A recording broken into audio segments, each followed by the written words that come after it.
He F asterisk asterisking punched me. In a church, in front of the whole family, and everyone just let it happen. Asterisk. You ever have one of those moments where your brain just short circuits and all you can think is WTF is happening right now? That was me standing in the basement of First Hope Baptist Church last year in the middle of the rehearsal dinner for my cousin Zach's wedding. He hit me so hard I actually saw white. Like stars. Real stars. I used to think that was just something people said in movies. Nope, turns out it's a real thing when your cousin who you've known your whole life winds up and lets loose in front of your grandma's casserole. Let me back up. I'm Caleb, 27 at the time, back-end engineer for a startup in Austin. I grew up in Franklin, Tennessee, one of those small suburban places where everybody knows everybody, and if you so much as sneeze wrong, it ends up in the church prayer group text. Zach's my cousin. We were tight as hell growing up. Our moms are sisters. We did everything together. Boy Scouts church plays, even shared a bunk bed during summer Bible camps. People used to joke we were twin cousins. And then there's Lana, Zach's fiance. The sweet church girl who lived 3 doors down from us since we were kids. She was the type of Southern belle who brought your mom peach cobbler just because and always had a cardigan on even in July.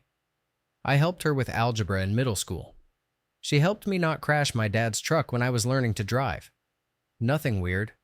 We were like siblings. Anyway, Zach and Lana started dating sophomore year of college, and honestly, everyone expected it. It made sense. He was the football guy. She was the praise team girl. It was giving Hallmark movie. Fast forward to last year. I'm flying home for Zach and Lana's wedding. I took off work early, dropped $400 on a last-minute flight because family comes first, right? That Friday night, I'm in my best dress shirt. Ironically, the one I wore to my own ex's wedding 6 months earlier. Don't ask, just helping out making sure the projector works and directing old relatives to the bathroom. Zach's stressed. Lana's parents are hosting. Everyone's buzzing. And then, boom. 1 second, I'm showing Uncle Ray where to put the ice chest. Next thing I know, Zach barrels into me like a linebacker and straight up cold clocks me across the face. I hit the ground hard. Glasses flew, my vision blurred. People screamed, Lana shrieked. Then I hear it. You sleep with her. My fiance, you think I wouldn't find out. Y'all, I didn't even know what the hell he was talking about. For a second, I literally thought maybe he was having a breakdown from wedding stress. Then I saw Brittany, one of the bridesmaids, and low-key the high school mean girl who found Jesus but never lost the attitude, smirking in the corner like she just won a damn game show. It gets worse. Not one person helped me up. Not my uncle, not my aunt, not even my own mom. Zach storms out breathing like he just finished a CrossFit workout and everyone's just staring at me. Then Lana's dad walks over and says, I think it's best you leave. Excuse me. I tried to ask what the hell was going on, but my lip was busted and no one wanted to listen. All I heard were whispers. Did you see how close he's always been to Lana? I thought it was weird he flew in early. We knew something was going on. I left in shock. Drove back to my parents' place in silence. I was too stunned to even feel the pain in my face yet. And that's when it got real. That night I drove home to my parents' place in this weird daze. My left cheek was swollen. I could feel the split in my lip every time I exhaled. I wasn't even mad yet. I was just confused, stunned, like, how did we get here? I pulled into the driveway, same house I grew up in. Same basketball hoop rusted over the garage. There were 3 cars already there. My mom's minivan, my dad's truck, and Jenny's Toyota. She's my sister, 2 years younger, married with 2 kids and a Facebook account that never shuts up. I stepped into the kitchen and everything just stopped. No joke, stopped. My mom was at the sink, Jenny was on her phone, and Dad was messing with the thermostat like he always does. All of them turned around at the same time. My mom gasped, covered her mouth like she'd just seen a ghost. Oh my God, Caleb, what did you do? What did I do? That sentence, that tone, like I'd murdered someone in the church basement. Like I was the monster here. Not the guy with a cracked tooth and a bloody collar. I got jumped by Zach, I said. My voice came out rough and low, at his own rehearsal dinner. And you know what my dad said? I don't want to hear it. Just grab your stuff from the garage and go. You're not welcome here right now. I stood there frozen, my heartbeat suddenly loud in my ears. What the hell are you talking about? I asked. Jenny looked up and didn't even blink. Don't play dumb, Caleb. Everyone saw how close you've always been with Lana. This isn't high school anymore. She's marrying Zach and you crossed a line. At that moment, I think something inside me cracked. Not my bones, those were already halfway there. I mean, in my brain. Like, how do you even respond to your own sister accusing you of sleeping with your cousin's fiancé? I didn't even get a chance to explain anything. Not that I had anything to explain. My dad pointed at the hallway. Get your shit and leave. Tonight. So yeah, that's what I did. I walked out to the garage, past all the family photos lining the walls, the summer lake trips, the matching Easter outfits, the framed diploma from UT Austin with my name on it. All meaningless now, apparently. The boxes with my stuff weren't even packed properly. It was like someone took a snow shovel to a memory bank. Photo albums dumped in with old tennis shoes, my high school yearbook shoved into a box with...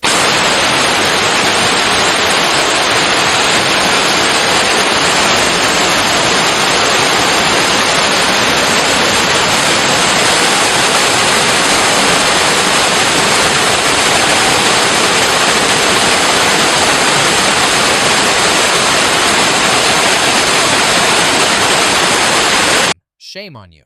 And not a single person asked for my side. I got home around midnight, collapsed on my couch, half buzzed from painkillers and disbelief. My eye was swelling shut, my jaw clicked every time I opened my mouth, and my life basically on fire. The next day, I went to urgent care, told the nurse I fell. She looked at me like she'd heard that one 1,000 times. Didn't press, gave me an ice pack and a get better soon. Spoiler, I didn't. I stayed inside for days, ordered takeout, ignored work calls. My manager texted, "Hey, just checking in." All good, I left him on red. It wasn't until Tuesday that I finally reached out to Lana. Just a text. "Hey, I don't know what's going on, but I didn't do anything. I hope you know that." No reply. I sent another the next day. Nothing. On Thursday, I finally got a call, but it wasn't from Lana. It was from her dad. "Don't contact my daughter again," he said. "She's devastated. You've done enough damage. If I see your name on her phone, I'm calling the cops." I actually laughed. Not because it was funny, I just couldn't believe the insanity of it all. Apparently, I was the homewrecker now. Thing is, Lana and I hadn't talked about anything personal in years. We hadn't even hung out one-on-one in ages. Anytime we texted, it was about family stuff. What time was Christmas dinner? Did I know if Grandma was still bringing her Jell-O salad? That kind of thing. I tried explaining that to my mom. Big mistake. Her response: "I don't know what to believe anymore, Caleb. But where there's smoke, there's fire." That sentence broke me. Where there's smoke, there's fire. You know what else causes smoke? A freaking fire starter. Someone who wants you to burn. So I started thinking, who would even plant this idea? And then I remembered Brittany, the bridesmaid with the perfect smile and zero chill. She was always low-key obsessed with Zach back in high school. She once asked me if I thought he and Lana were really meant to be. I shrugged and said, "I mean, they seem happy." Next thing I knew, she was making vague-ass comments on Facebook about fake girls who steal guys. I didn't put the pieces together then, but now it was starting to click. The twist: I couldn't prove shit. Nothing. I was the accused, and the entire damn town had already built the gallows. Even my dentist canceled my appointment. No shows last time, the receptionist said coldly. I hadn't missed a single appointment in 5 years. And I wish I could say it was just my social life taking a hit. But the fallout bled into everything. At work, people started whispering. One of Zach's college buddies worked in our QA department and must have spread the gossip. Someone in HR pulled me aside just to check in, said there were concerns about your emotional well-being. I nodded, said I was fine. Smiled like a damn idiot while dying inside. Eventually, I gave up. Applied for a remote position in Denver. Told them I needed a fresh start. They didn't ask why. Thank God. Before I left, I tried one last time to get Lana on the phone. She finally answered, sounded like she'd been crying. Said her parents were threatening to cut her off if she talked to me. But I didn't do anything I said. "I know," she whispered, "but I'm too tired to fight them right now." Click. That was the last time I heard her voice. Denver was cold. Not just weather-wise. The kind of cold that sinks into your ribs when you're sleeping on an air mattress because you can't afford real furniture yet. The kind of cold that sits in your chest even when the sun's out. I moved into this tiny one-bedroom near Capitol Hill. carpeted floors that smelled like lemon cleaner and regret. I didn't bring much, just the 3 boxes I managed to salvage from my parents' garage and the bag of stuff they'd dumped at my feet that night. Starting over sounded noble in theory. In practice, it was lonely as hell. I deleted all my social media, changed my number, ghosted half the people I used to call friends. Not because I didn't care, but because I couldn't deal with the comments, the pity, or the polite silences that meant we don't believe you but we don't want to say it out loud. I buried myself in work. The new job wasn't bad startup vibes, decent pay, good coffee. My team lead was this sarcastic dude named Marcus who wore band tees every day and refused to learn Zoom etiquette. We got along, mostly because he didn't ask about my past. No one in Denver knew me. That was the whole point. But even with the fresh start, some things stuck. I couldn't walk into a grocery store without looking over my shoulder. Couldn't sit through church without flinching when someone mentioned betrayal. Couldn't sleep without remembering the look on my mom's face when she said, "Where there's smoke." Yeah, that smoke lived rent-free in my head. About 6 months in, I met Lauren. I almost didn't go to the dinner party where we met. One of my coworkers was hosting this weird taco and trivia night, and I only went because Marcus bribed me with free beer. Lauren was sitting at the kitchen counter talking to the host's dog when I walked in. Literally. She was mid-rant about how dogs deserve better birthday cakes than most people. I laughed like actual belly laughed for the first time in what felt like a year. She looked over, smiled, and said, "You laugh like someone who doesn't do it often." We talked the rest of the night. She was smart, sharp, funny in that sarcastic, no-filter way that made you feel like she'd see through any bullshit you tried to pull. And she was into weird stuff, true crime podcasts, amateur baking, reading 1-star Yelp reviews for fun. We started hanging out, then dating. Then she was at my place more than hers. But I hadn't told her. Not the whole story, not the punch, not the exile. Not how I left behind a town that treated me like a homewrecker without asking a single question. I thought about telling her 100 times. But there was always something: dinner deadlines, a migraine life. Then one night we were watching a documentary about a girl who got framed for arson by her jealous ex, and Lauren said, "You know, people believe the dumbest shit if it fits their drama addiction." And that's when it hit me. If anyone would understand, it'd be her. So I told her everything. From the punch in the church basement to the box of broken memories in my closet. From the voicemail from Lana's dad to the last text I sent my mom. Don't worry, I got the message loud and clear. Lauren didn't interrupt, didn't blink, didn't pull away. When I finished, she was quiet for a second. Then she said, "Jesus Christ, Caleb." I nodded, waiting for the inevitable judgment. Instead, she leaned back and said, "Screw them. All of them. I'm sorry, but your family sounds like a pack of emotionally constipated raccoons." I laughed, then cried, and then laughed again. That night, she made us chocolate chip pancakes at 2 a.m. and said next time someone accuses you of something you didn't do, just send them a pancake emoji and move on. God, I loved her for that. Things got better after that. Slowly. I wasn't fixed. This isn't a Disney movie, but I started breathing easier. I started remembering what it felt like to smile without guilt. We took a trip to Portland the next spring. Not my Portland, Oregon. Different energy. We walked through Powell's for 3 hours. Bought matching mugs that said, "Not today, Satan." Life felt okay. And then the note showed up. It was taped to our front door. Plain white paper, no signature, just, "We need to talk. I'll be back tonight." Lauren found it after her yoga class. She called me immediately, voice shaking. I rushed home. She had the door locked, a softball bat in her hand. She played D1 in college, so I felt a little bad for whoever thought this was a good idea. We waited. Ate leftover pizza, binge-watched trash TV to distract ourselves. No one came. The next night, another note. Same handwriting. Lauren wanted to call the cops. I wanted to set the building on fire. We compromised and installed a ring cam. By the third night, I was starting to convince myself it was a prank. Or maybe one of the neighborhood teens. Denver's weird. But then Friday came. Around 8:30 p.m., someone knocked. I checked the peephole and nearly threw up. Zach, standing there. Same face, just older, tired, hair longer, eyes sunken, hands in his hoodie pocket like he was trying not to shake. Lauren gripped the bat tighter. I opened the door, but left the chain on.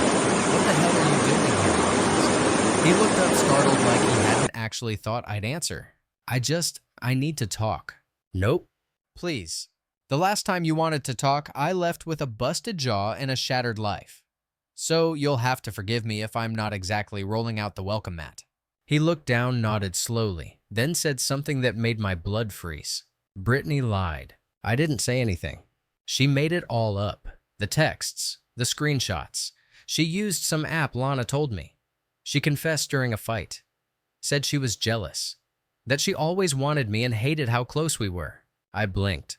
You're telling me this now, 5 years later. I didn't know. You didn't want to know. There's a difference. He didn't argue. Just stood there, shoulders slumped like a kid who broke a window, and finally came home.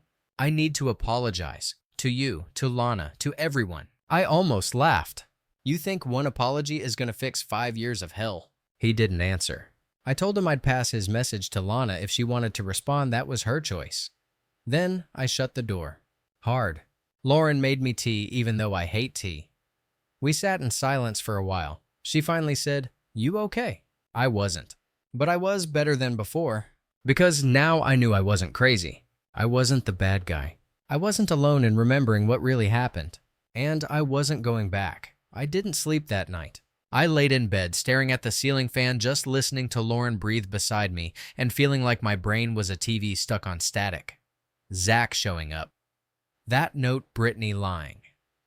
It was like someone dropped a grenade into the mental box where I'd shoved that whole part of my life and just walked away. I got up around 4 a.m., made coffee I didn't even drink. Sat on the couch with my laptop open but didn't type anything. Just stared. Eventually, I texted Lana. "Hey, he showed up at my apartment. Said Brittany lied. Said you told him. Just wanted you to know I didn't let him in. I told him I'd pass along the message, but you don't owe him shit." It was hours before she replied. "Thanks for not giving him my info. I really appreciate that." Yeah, it's true. She admitted it during a fight. I wish I could say I was shocked. We ended up texting back and forth most of the day. No calls, just short, cautious messages. Like we were both scared that if we said too much, it'd all fall apart again. She told me Brittany used a burner Instagram account and a spoofing app to create fake screenshots. Claimed she'd caught us sending each other nudes, which side note is hilarious because I don't even have the confidence to send shirtless pics, let alone anything riskier. She also told me Brittany bragged to her roommate about protecting Zach from the wrong girl. Protecting. Like Lana was some drug he needed rehab from. It made me physically sick. We talked about our families too. How hers never apologized. How mine never asked questions. How we were both treated like liars, like trash, like we'd broken some sacred rule no one could even define. And somewhere between texting about Brittany's bullshit and Lana's new job in Chicago, we started talking like old friends again. It wasn't weird. It was just easy. Still, neither of us said what we were both probably thinking. What would have happened if no one believed the lie? And then came the next message that flipped my whole week upside down. "My mom wants to talk to you. She said she's sorry. She asked if I'd tell you that." I didn't know what to say. I read it 5 times. Her mom? The woman who once told me I was like a son to her. The woman who left Lana's stuff in trash bags on the lawn and called me manipulative in a Facebook comment she didn't realize I could still see. Now she wanted to talk. Screw that. But also, part of me wanted to hear it. Not because I was ready to forgive. Hell no. But because I needed them to say it out loud. I needed them to know how badly they'd messed everything up. So I did something I didn't think I ever would. I unblocked my mom. I didn't call, just sent a text. "Heard you wanted to talk. Not sure why now, but I'm listening." 3 dots, then nothing, then more dots, then a wall of text. It started with Caleb. "I can't begin to express how sorry we are." I didn't buy it, not really, but I read it. Every word. She said they knew now. Said Zach told everyone what Brittany did. Said it all made sense now. Gee, thanks. Said they'd been praying for guidance and finally realized how deeply they hurt me. The kicker, she asked if I'd come home. As in back to Tennessee. As in sit down with everyone. Talk. Hear them out. At first, I just stared at the screen, then I laughed. Loud. Bitter. Lauren walked in halfway through my meltdown holding her coffee. "What's going on?" "They want a meeting," I said. Like it's some corporate damage control. She sat beside me. Didn't say anything for a bit. Then she said, You don't have to go, you know. I know. But if you do, I've got your back, fully. I'll go with you, or wait in the parking lot with snacks and a taser. God, I love her. It took me a week to decide. Lana and I talked. She agreed to join, but on one condition: she wouldn't be there in person. She'd zoom in camera off mic on. Said she wanted to hear what they had to say, but couldn't stand to look at them yet. Fair. So I booked a flight. Told my manager I needed time off for personal family matters, which was technically true. When I landed in Nashville, I felt like I was walking into a bad dream. Everything looked the same: grocery stores, gas stations, the donut shop with the rude lady who never remembered my order. But it felt different. I felt different. We met at this random coffee shop downtown. Neutral territory, not anyone's house, no one's church, just caffeine and awkward silence. Everyone showed. My parents, Jenny, Zach, Lana's mom and dad. Even Tom, Zach's best man. He looked like he'd aged 10 years and regretted every second. Lana was on my laptop muted, but I could see the little green light on her mic. She was listening. I walked in last and I made sure they knew I was setting the rules. Here's how this goes, I said. No one touches me. No one interrupts me. Lana can leave the call whenever she wants.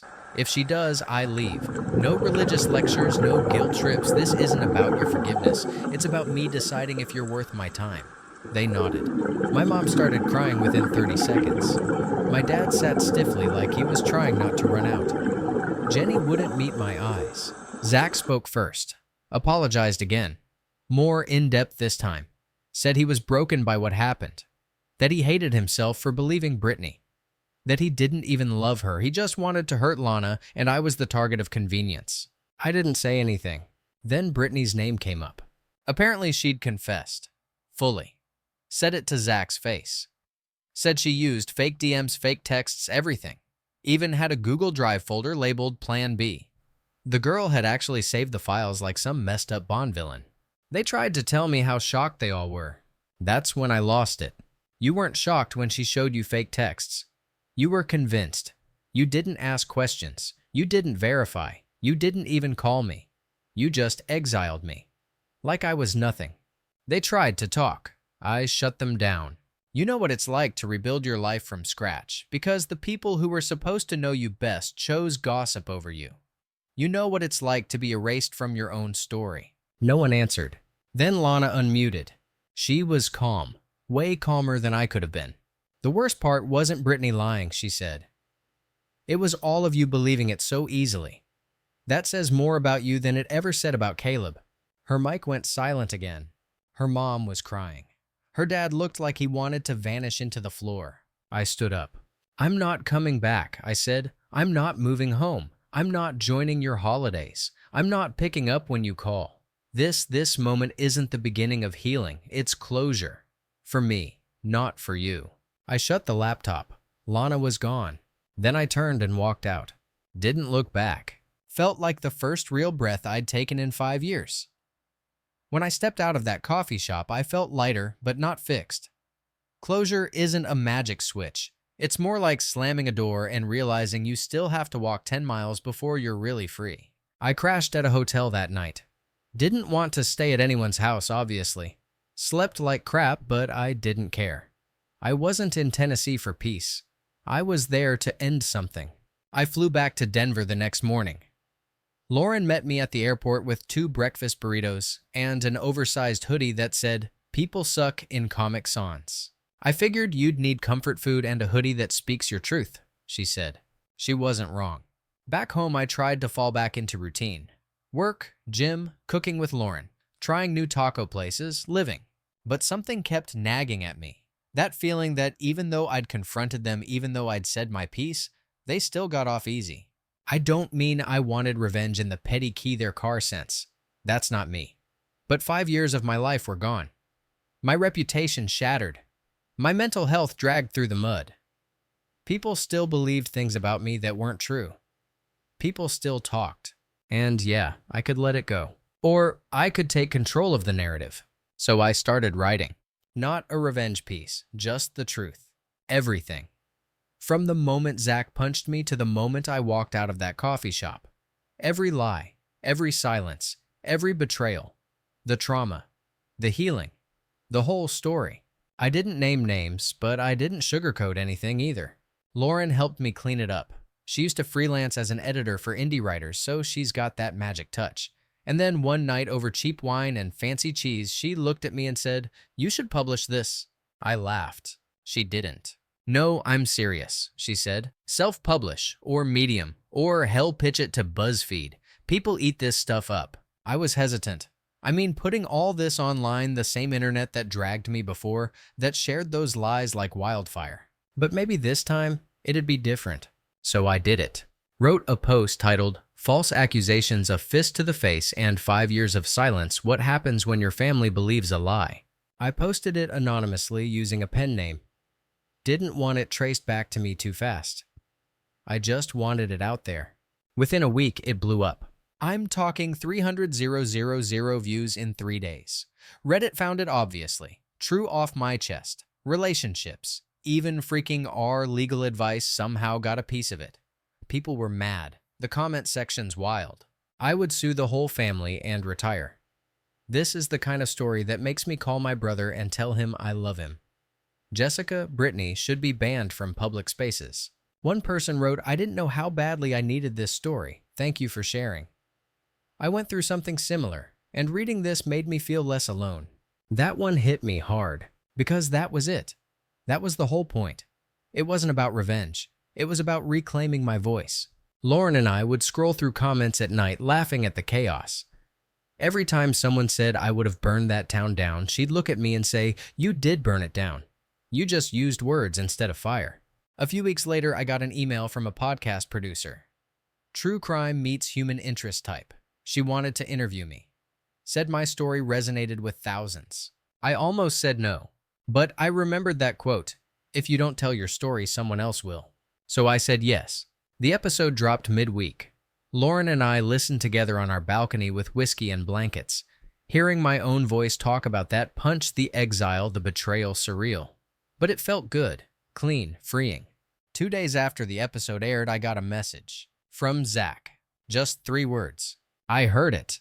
No apology, no questions, just that. I didn't reply. I didn't need to. A few more days went by. Then a message popped up from Jenny, my sister.